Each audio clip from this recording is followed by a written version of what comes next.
Alors maintenant, ce que je vous propose, c'est tout simplement de mettre en application un petit peu tout ce qu'on a vu, c'est-à-dire les modèles, les vues et les contrôleurs, à travers un petit exemple concret. Donc on va créer notre première application web en utilisant le framework CakePHP. Et cette petite application, ça sera tout simplement un raccourcisseur d'URL. Alors, pour commencer, on va repartir de rien, histoire de revoir les différentes étapes qui permettent l'installation de CakePHP et son utilisation. Donc je me rends sur le site web et je vais télécharger la dernière version. Donc actuellement c'est la 2.3.0. Donc il s'est passé un petit moment entre les précédents chapitres et celui-ci, mais la version 2.3 n'introduit pas de nouveautés qui pourraient casser ce que l'on a déjà vu. Donc je me télécharge cette version-là et je vais aller la mettre dans mon dossier de travail. Donc ici je travaille dans un dossier qui va s'appeler Cake Formation et je vais y déplacer l'arborescence de mon site. Donc ici, je vais dans mon dossier Cake Formation et j'y déplace les fichiers qui sont nécessaires à bien faire fonctionner mon application. Donc le dossier app, le dossier lib, le dossier plugins et vendors, le htaccess et le index.php. Tout le reste, c'est facultatif. Pendant que c'est en train de copier, je vais tout simplement copier le dossier app sur mon éditeur pour pouvoir travailler directement avec l'arborescence sur Sublime Text 2. Voilà, donc la copie a terminé et si maintenant j'actualise ma page, on retombe sur la page d'accueil de CakePHP avec deux erreurs qui me précisent qu'il faut modifier le salt et le cipher speed. Donc tout de suite, vous éditez le fichier config, puis core.php. Vous cherchez cipher et vous allez modifier ces deux variables. Donc c'est ce qu'on en avait vu la dernière fois. Donc ici, je modifie que quelques chiffres, mais je vous conseille vraiment de générer une clé complètement aléatoire pour éviter que des personnes trouvent ces clés en essayant. Donc je sauvegarde et automatiquement vous voyez que je n'ai plus ces erreurs là. Donc maintenant je vais relier mon site. Donc maintenant je vais relier mon site à ma base de données qui va me permettre de sauvegarder les liens. Donc au niveau de ma base, elle s'appelle toujours tuto. Donc ici dans database.php, je renomme database.php.default en database.php et je vais l'éditer pour mettre les informations de connexion qui correspondent à ma base de données. Donc au niveau du nom d'hôte, c'est localhost. Au niveau du login, c'est root. Je n'ai pas de mot de passe vu que je suis sur MAMP sur Windows. Et le nom de la base de données, c'est tuto avec un S. Pas de préfixe et on va préciser qu'on est en encodage UTF-8. Donc tout de suite, j'actualise ma page d'accueil et je vérifie bien que CakePHP est capable de se connecter à la base de données. Donc vous voyez ici, j'ai 5 messages verts, ça veut dire que ça fonctionne bien. Je vais en profiter pour renommer email.php.default en email.php. C'est la configuration qui me permettra d'envoyer des emails.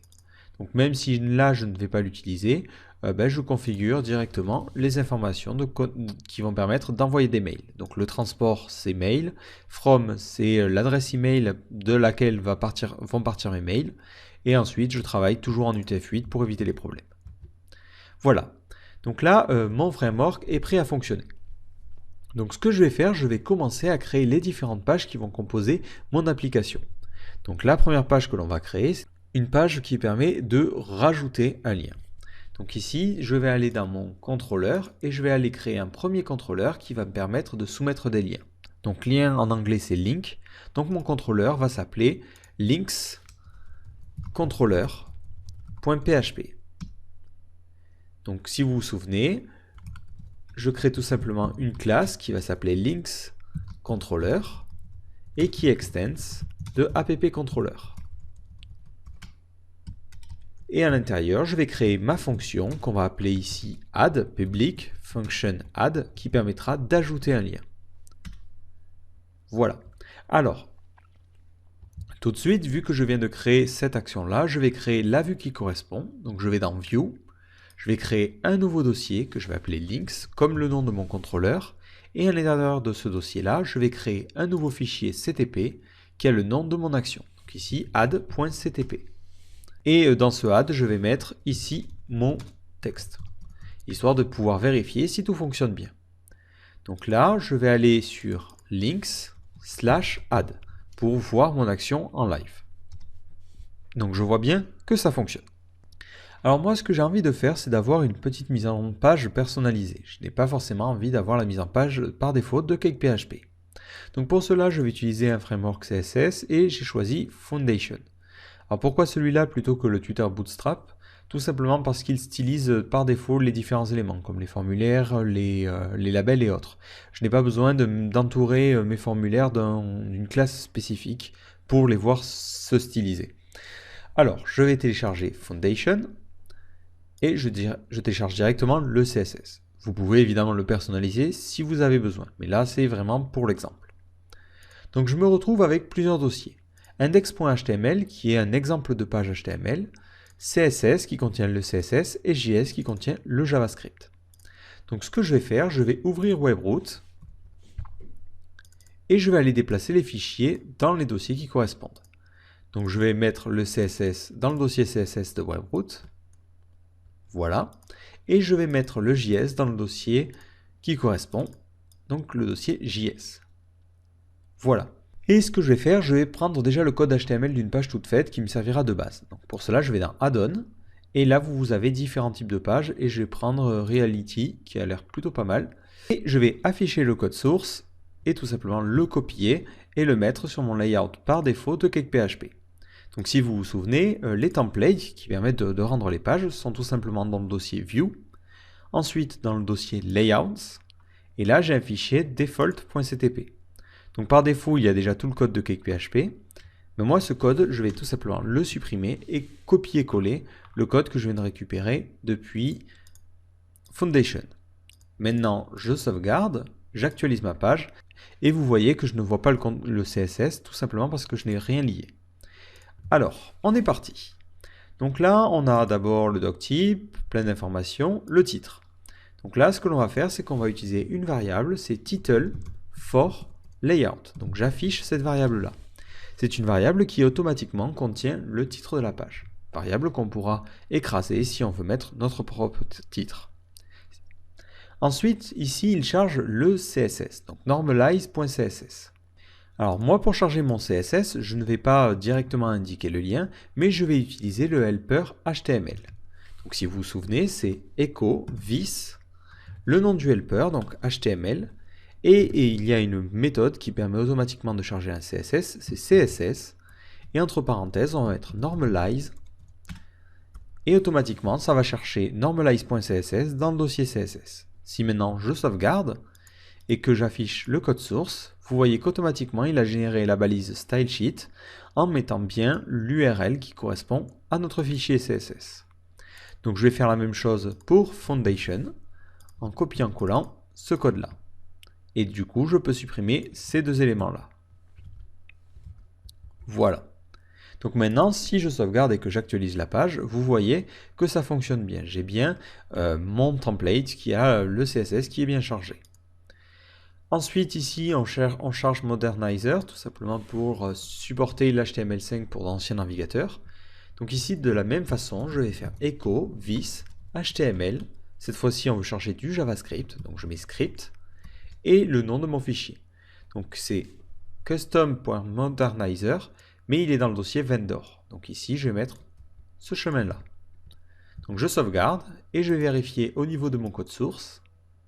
Et vous voyez bien qu'il va chercher dans le dossier JS, puis dans le dossier vendor, puis dans Modernizer. Donc ça veut dire que ça fonctionne bien. Alors, hop, du coup je supprime la version qui a été écrite en dur.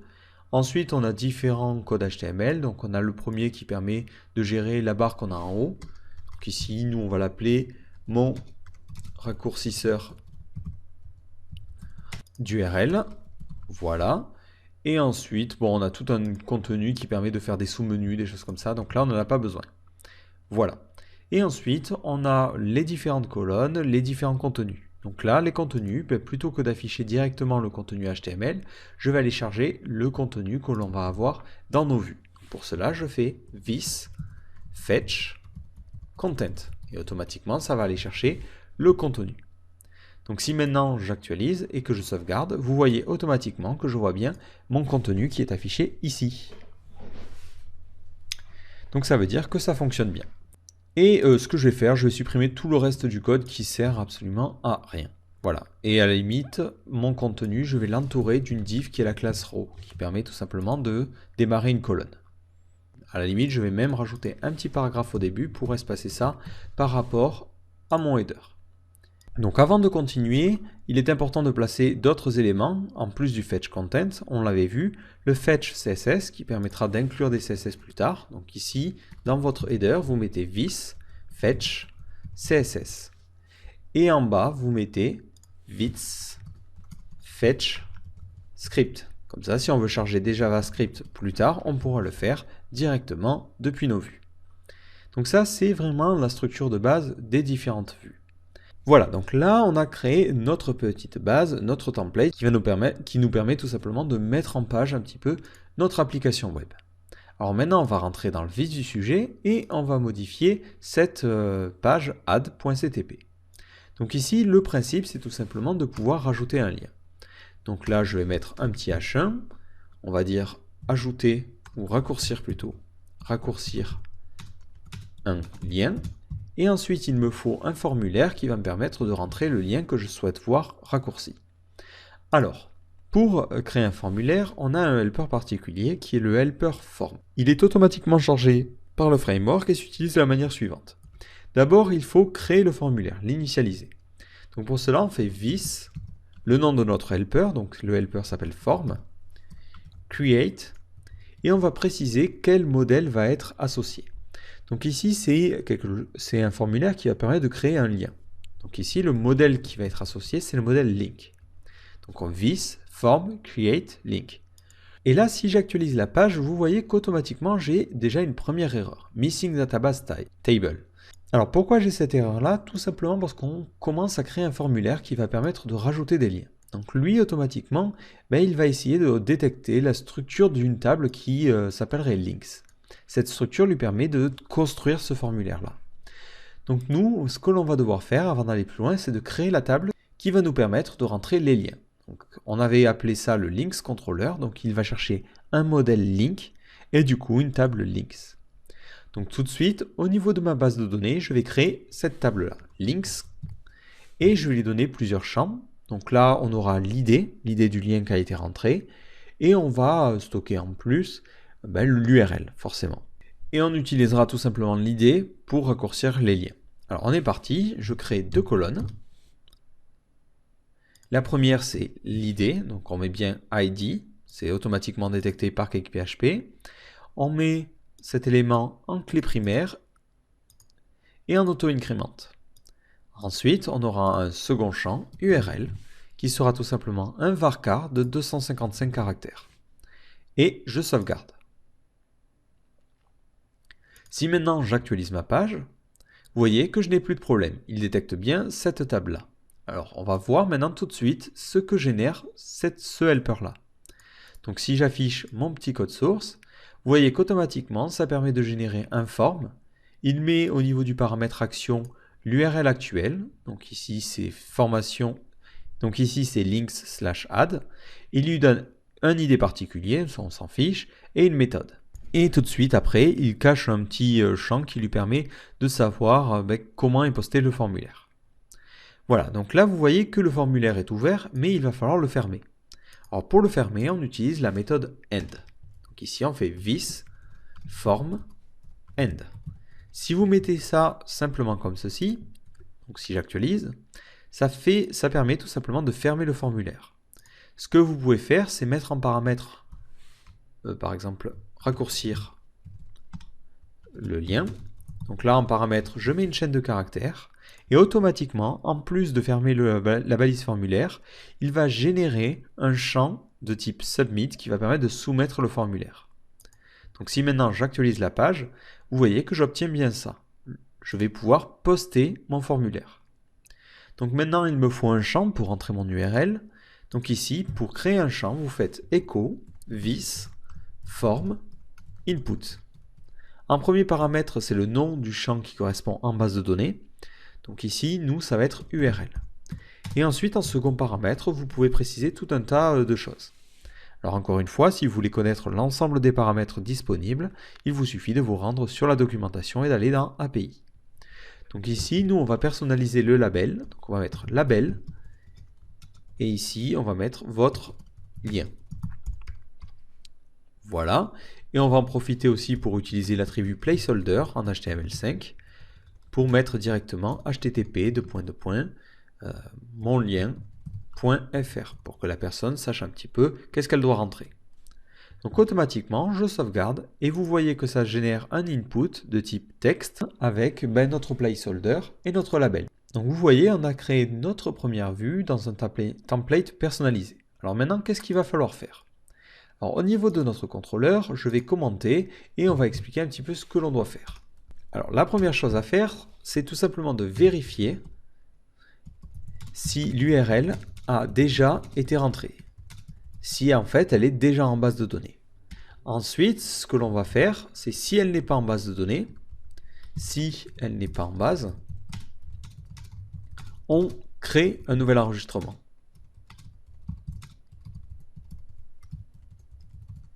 Et enfin, que je crée un nouvel enregistrement ou que je retrouve une URL qui a déjà été rentrée, j'affiche à l'utilisateur le lien généré. Voilà. On va commencer par le premier élément, vérifier si l'URL a déjà été rentrée. Donc déjà, il faut détecter quand est-ce que le formulaire est soumis et récupérer les informations que l'on a. Alors pour vérifier qu'un formulaire est soumis, on a plusieurs solutions. On peut utiliser l'objet dont on avait parlé dans le chapitre consacré au contrôleur, c'était l'objet request. Par exemple, on va faire un petit debug this request is. Si vous vous souvenez, il y avait un test qui permet de tester si c'était un Ajax. Mais là, on peut vérifier tout simplement que la page est appelée en post. Tout simplement, lorsque je poste mon formulaire, vous voyez que ça passe à true. Parce qu'au niveau de mon inspecteur, alors je vais resoumettre le formulaire. Le navigateur, lorsque l'on soumet le formulaire, il envoie en méthode post, parce qu'on est en train de vouloir créer un nouveau contenu. Donc ça, c'est la première façon, vous pouvez tester de la manière suivante, ou vous pouvez tester, est-ce que this request data, donc qui permet tout simplement, qui équivaut globalement à ça, vous pouvez tout simplement tester si ça, c'est vide. Donc là, un équivalent, donc je vais vous donner les deux solutions. Vous faites soit un if this request is post, donc ça vous permet de vérifier qu'on est dans une situation de post, ou vous avez if différent de empty this request data. Alors attention, les deux n'ont pas forcément la même signification au final. Le différent de empty vérifie juste qu'on a la variable $_post qui n'est pas vide.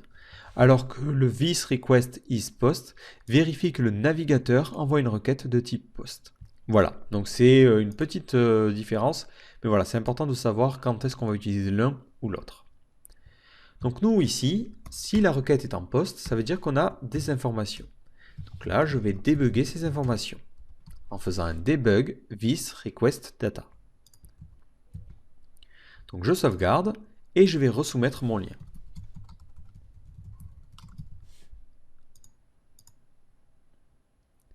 Et là, qu'est-ce que vous voyez? Vous voyez que le this request is post est à true évidemment, et vous voyez que je retrouve un tableau avec en index le nom du modèle, donc ici c'est link, et ensuite donc ce modèle c'est un tableau, et à l'intérieur j'ai en clé les champs, et en valeur les valeurs qui correspondent.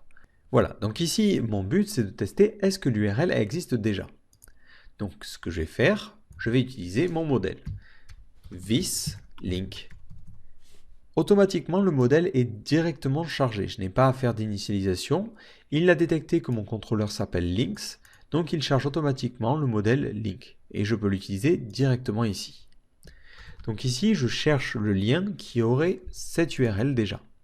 Donc pour cela, je fais find by URL et je cherche un lien qui a pour URL this data, this request data.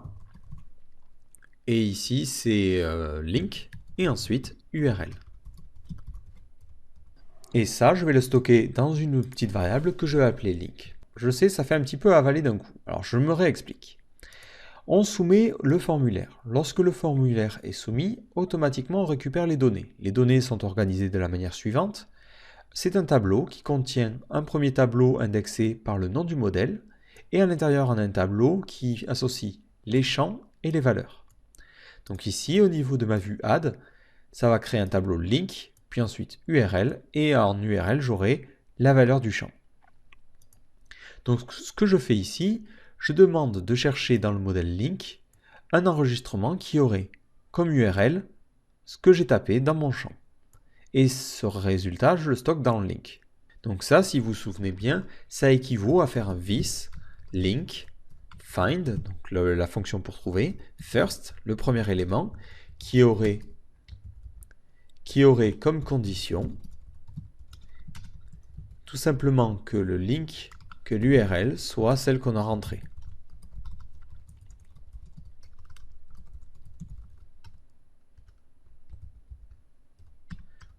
Voilà, donc ces deux lignes sont équivalentes. Donc évidemment, je préfère celle-ci, tout simplement parce qu'elle est beaucoup plus simple à comprendre et à taper. Donc là, je récupère tous les enregistrements qui ont GraphiCart, qui ont http://graphicart.fr comme URL. Et tout de suite après, je vais le débugger. Donc je vais sauvegarder et j'actualise. Donc là, vous voyez que ça me sort un tableau vide, tout simplement parce que je n'ai aucun enregistrement actuellement dans ma table Links. Donc du coup, je vais faire une condition. Si c'est vide, ça veut dire que je dois créer le lien. Sinon, ça veut dire que je dois récupérer le lien. Du coup, je vais décommenter ces deux lignes et on est parti. Donc, dans ce premier cas, je dois créer un lien. Donc, pour créer un lien, on fait un this, le nom du modèle, link, create, et on va préciser les champs. Donc ici, array. Donc, on va enregistrer l'URL et on va mettre l'URL qui a été tapé par l'utilisateur. Et ensuite, je ferme. Donc ça, c'est une première solution. Une autre solution, c'est tout simplement de rentrer directement toutes les informations qui ont été postées par l'utilisateur en faisant this link create, et d'envoyer directement les données. Et en second paramètre, on peut mettre un filter key à true. Tout simplement, ça va permettre de dire que si jamais l'utilisateur rentre un ID, on l'ignore complètement. Ça va permettre de forcer la création d'un nouvel enregistrement. Ça évite un petit hack qui permet à l'utilisateur de faire un update. En effet, si ici l'utilisateur rajoute un champ en mettant l'id, automatiquement lorsqu'on fait un save, si vous vous souvenez bien, s'il trouve un champ ID, plutôt que de faire un create, il essaie de faire un update. Donc là, en mettant en second paramètre de la méthode create true, on va forcer une nouvelle sauvegarde. Donc une fois qu'on a créé ce modèle-là, une fois que l'on a créé ces données-là, on fait this link save. En premier paramètre, on met les données à sauvegarder. Ici, j'en ai aucune, tout simplement parce que j'ai utilisé déjà le create pour initialiser les données.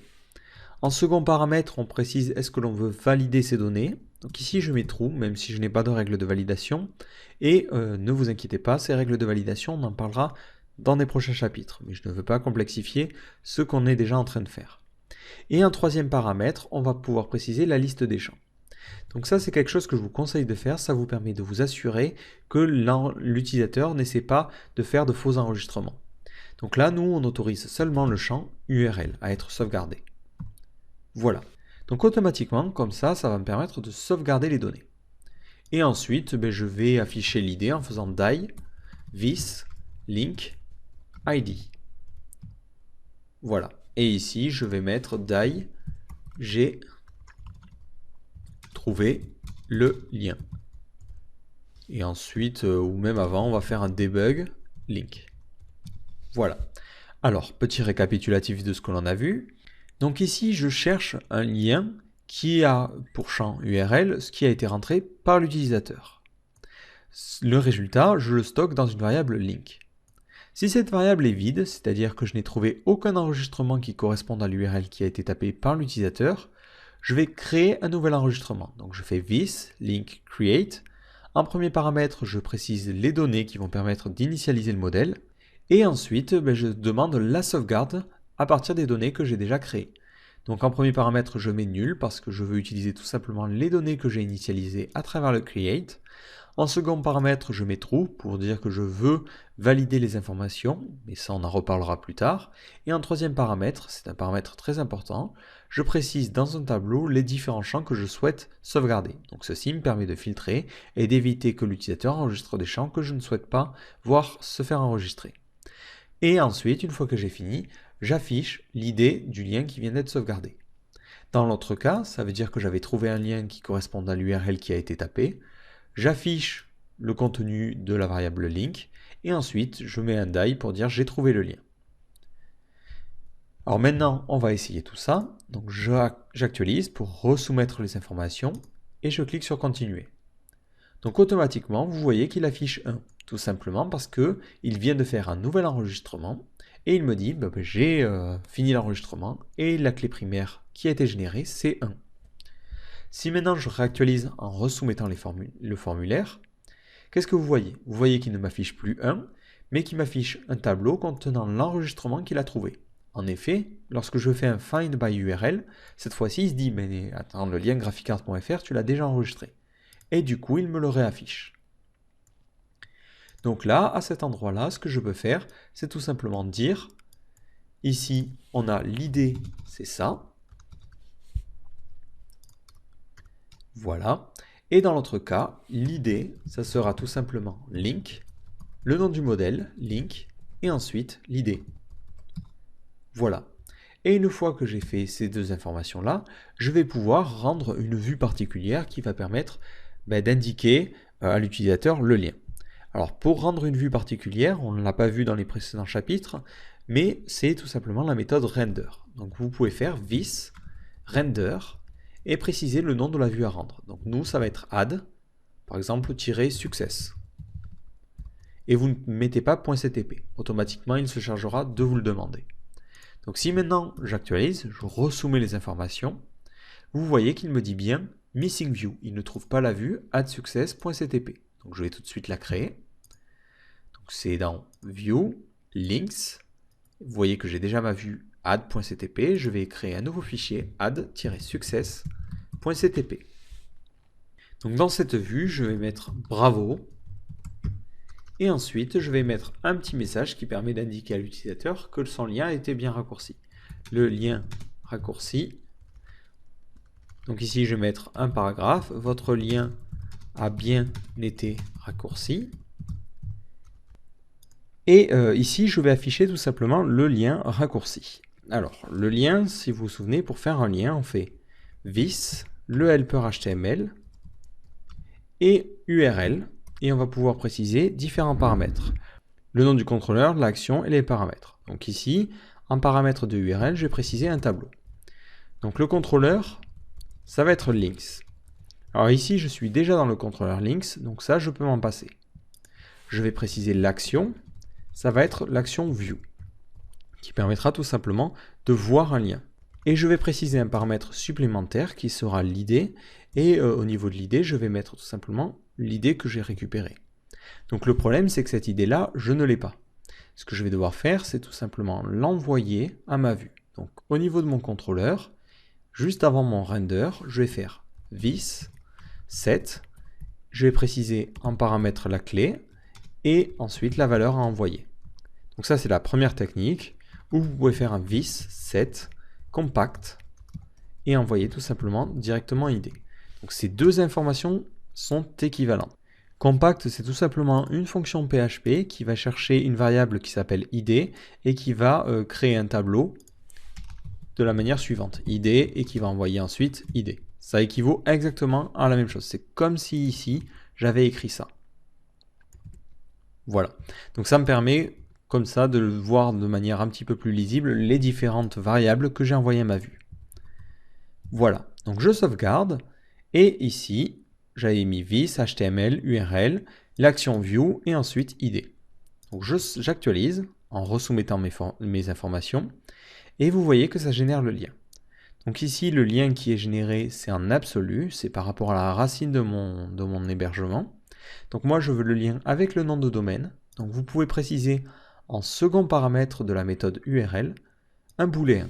Si vous mettez true, automatiquement il va envoyer en mettant le nom de domaine juste avant votre lien. Et du coup, vous voyez ici, on a un lien raccourci.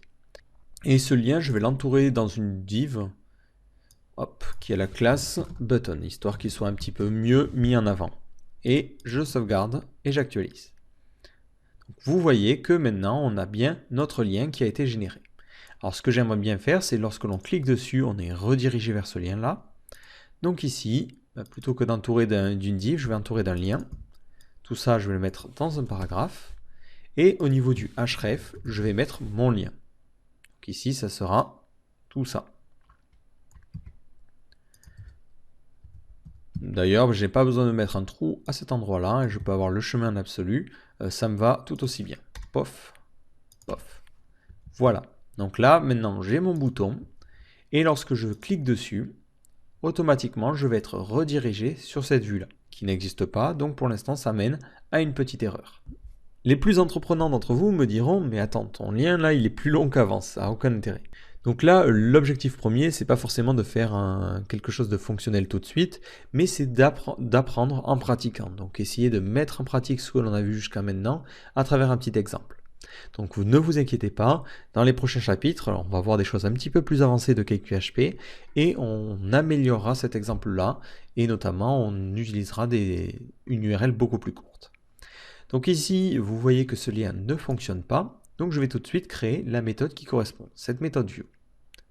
Donc là, je retourne dans mon contrôleur et je vais créer tout simplement ma nouvelle fonction. Donc, public function, elle s'appelle view.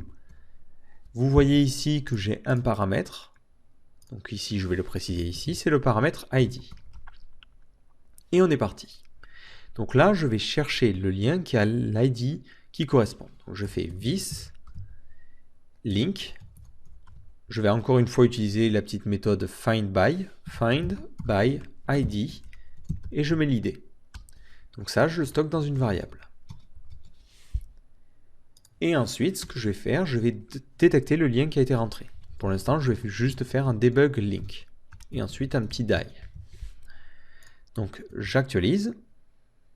Et vous voyez que ça m'affiche bien les informations qui sont en base de données. Donc moi, ce que j'ai besoin de faire, c'est tout simplement rediriger les utilisateurs vers cette URL-là. Donc pour rediriger les utilisateurs, il y a une méthode, c'est this redirect. Et là, on va pouvoir préciser en premier paramètre l'URL vers laquelle on veut rediriger l'utilisateur. Nous, c'est link, et ensuite URL. Et en second paramètre, on peut préciser le header à renvoyer. Donc ça, c'est pour le référencement. Donc nous, on va préciser que cette URL est une URL temporaire et que l'URL finale, c'est l'URL vers laquelle on redirige. Donc là, pour ceux qui connaissent le SEO, on met une redirection de type 301. Alors si vous ne savez pas ce qu'est une redirection de type 301, je vous invite à faire une petite recherche Google, ça vous permettra d'améliorer votre culture générale. Donc maintenant, je sauvegarde. Et lorsque j'actualise, vous voyez qu'automatiquement, je suis bien redirigé sur mon URL final, graphicart.fr. Alors, pour améliorer un petit peu les choses, ici, prenez l'habitude de mettre un return. Ça permet de couper et d'éviter que le reste du code s'exécute lorsque vous faites un redirect. Alors, un autre point que l'on n'a pas vu, c'est si je copie cette URL-là, donc je vais copier le lien, et je mets un ID bidon. J'actualise, mais qu'est-ce que vous voyez? Vous voyez que ça provoque une petite erreur. Tout simplement, je n'ai pas mis de condition ici. Donc ici, je vais mettre if empty link. Si on n'a pas de lien, mais dans ce cas-là, il faudrait que j'affiche une page d'erreur par défaut. Donc pour cela, on utilise les exceptions. Donc on renvoie une exception. Donc c'est throw new. Et là, l'exception, c'est une exception spécifique à CakePHP qui hérite des exceptions de base. C'est not found exception. Voilà, donc là, ça vous permet tout simplement de générer une erreur 404. Donc je sauvegarde. Vous voyez automatiquement ce lien, mais plutôt que d'afficher ma petite erreur, il redirige vers la page not found. Alors si vous demandez comment on modifie cette page-là, tout simplement dans les vues, en plus des layouts et des différents dossiers que l'on a déjà, vous avez ici le dossier errors qui contient un template pour les erreurs 400 et un template pour les erreurs 500. Donc nous, c'est une erreur 400. Donc là, on pourrait mettre par exemple ici, erreur 404 et supprimer tout le reste. Hop. Et si je sauvegarde, vous voyez qu'à la place, je n'ai qu'une erreur 404. Et en plus, si j'inspecte, vous voyez qu'au niveau du réseau, c'est bien un header 404 qui est renvoyé. Alors pour des raisons évidentes de debug, ce que je vais faire, je vais laisser ce qu'il y a par défaut. Pourquoi? Tout simplement, si je fais des erreurs dans mon code, cette page d'erreur là va me permettre de savoir d'où ça vient. Donc du coup, c'est beaucoup plus pratique. Voilà, donc vous voyez à travers cet exemple, on a créé en moins d'une heure un petit système de raccourcisseur d'URL. Donc évidemment, c'est quelque chose qui reste relativement basique, mais comme je l'ai précisé, c'est quelque chose que l'on va faire évoluer dans les prochains chapitres. Alors, un petit rappel de tout ce que l'on a vu et du fonctionnement de notre raccourcisseur d'URL. Donc d'abord, on a créé une table qui s'appelle links, comme lien en anglais, et qui contient deux champs. L'id, la clé primaire, et le champ URL qui contiendra le lien. Automatiquement, j'ai créé un contrôleur qui est associé, qui est le contrôleur links. Ce contrôleur a deux méthodes, aussi appelées actions. La première action, add, permet à l'utilisateur de rajouter un lien qu'il souhaite raccourcir. Donc automatiquement, si je rentre sur cette fonction-là, c'est la vue add.ctp qui est chargée. Dans cette vue add.ctp, on a créé un formulaire basique. Donc pour créer un formulaire, on utilise le helper form, on fait this form create pour créer le formulaire et on met en paramètre le nom du modèle que l'on souhaite utiliser. Tout de suite après, on n'oublie pas de fermer le formulaire en utilisant this form end. Et si on souhaite mettre un bouton submit, générer un bouton submit, on met en paramètre une chaîne de caractères. Ensuite, à l'intérieur de ce formulaire, j'ai créé un champ qui permet tout simplement de rentrer l'URL que l'on souhaite raccourcir. Donc une fois que ce formulaire est soumis, on est renvoyé vers la même action. Sur cette action, je teste si on accède en poste ou non. Donc si on accède en poste, je cherche un lien qui correspond au lien qui a été tapé par l'utilisateur. Si je ne trouve pas de lien, j'initialise le modèle link avec les données qui ont été tapées et je force un nouvel enregistrement. Ensuite, je sauvegarde ces informations en m'assurant que les informations soient bien validées et je précise les champs à sauvegarder pour éviter que l'utilisateur entre des champs que je ne souhaite pas voir enregistrés. Et enfin, je stocke dans une variable ID l'idée du nouvel enregistrement. Donc ça, c'est dans le cas où le lien n'existait pas déjà. Si le lien existait déjà, je stocke dans la variable ID l'idée du lien qui avait déjà été rentré. Ensuite, une fois que j'ai fini ces informations-là, je définis une variable id que je vais passer dans mes vues, qui correspondra à la valeur de cette variable-là. Et enfin, je rends la vue addSuccess.ctp. Je refais un petit essai tout de suite. Voilà, je fais un lien vers Google. Je soumets et automatiquement, je suis renvoyé vers addSuccess. Vers addSuccess, on me génère le lien raccourci, qui est un lien vers l'action view, qui prend en paramètre l'id du lien raccourci. Donc ensuite, dans cette fonction, je cherche le lien qui correspond à cette idée-là. Si je ne trouve rien, je renvoie vers la page d'erreur 404. Si je trouve quelque chose, je fais une redirection vers le nom de domaine qui a été rentré par l'utilisateur. Voilà, donc j'espère que cette petite mise en situation vous a permis de mieux assimiler les différentes notions que l'on a vues. Donc ça permet de clôturer les chapitres concernant les bases. Donc évidemment, CakePHP est beaucoup plus puissant que ça. Il va permettre de faire des choses un petit peu plus avancées, comme valider les données, créer des modèles un petit peu plus complexes, associer des modèles entre eux, générer une authentification, créer un back-office, enfin tout plein de choses. Donc ce que je vous propose, c'est maintenant de rentrer dans les notions un petit peu plus évoluées. Donc on va voir ces notions étape par étape. On va commencer d'abord par les modèles. Ensuite, on va voir les fonctionnalités avancées au niveau des contrôleurs. Et enfin, on finira sûrement par les vues.